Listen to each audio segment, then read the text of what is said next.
नमस्कार मित्रांनो, आज नेहमीप्रमाणे सुट्टीत एक नवीन जागा अनुभवण्यासाठी आलो आहे। फार छान जागा आहे। या जागेचं नाव आहे केशवराज मंदिर असूद। अतिशय घनदाट जाळी। नेहमीसारखा राघव आहेच आपल्याबरोबर। राघव, आता आपण कुठे चाललो आहे? केशवराज मंदिर। केशवराज मंदिर। राघव समोर वरच चालतोय, त्याचा काका पण बरोबर आहे।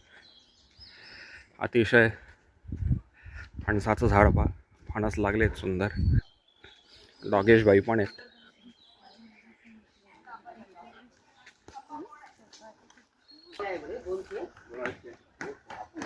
नाही थांब, आता मलाच घेऊ द्या, थांब।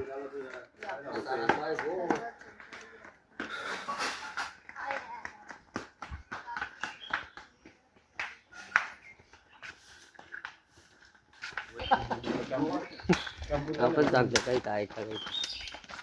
मी राहिला नाशिकला आहे। अच्छा, आम्ही पण नाशिककडून झालो. हां,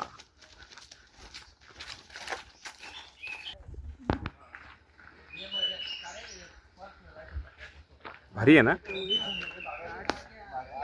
उन्हाळ्यामध्ये एवढं पावसाळ्यात कधी दिसत नसेल है ना.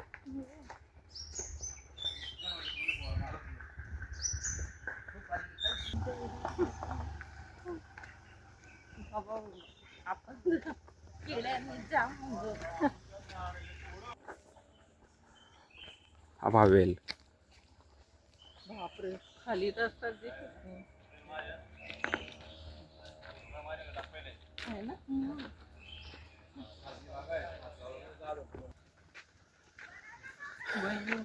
परत एवढा चढायचं मला तेच माहिती, रस्ते तरी बरे चालायला हे जीने रागत होते सगळी महिना.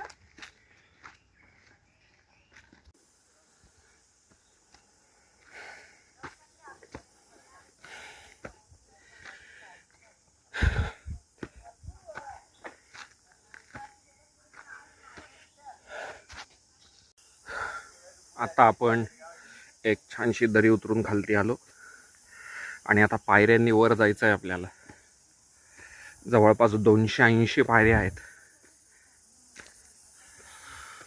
फार सुंदर ठिकाणी आहे। भगवान विष्णूंचं मंदिर आहे केशवराज। टाकली मग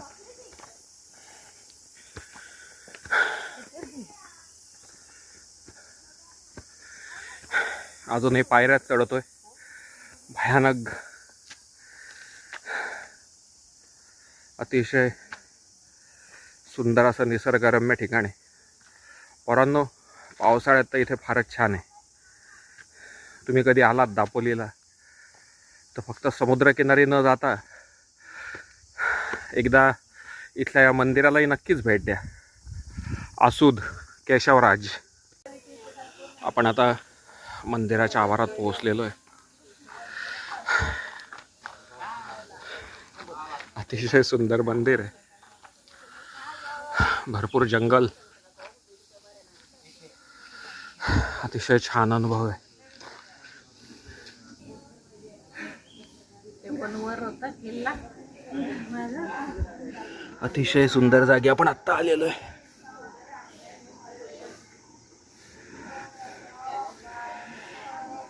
इथे आणखीन एक महत्त्वाची तुम्हाला दाखवायची गोष्ट म्हणजे हे गोमुख। हे जे गोमुख आहे याचं पाणी हे सातत्याने वाहत असतं आणि हे पिण्यायोग्य पाणी आहे मित्रांनो, हे लक्षात घ्या।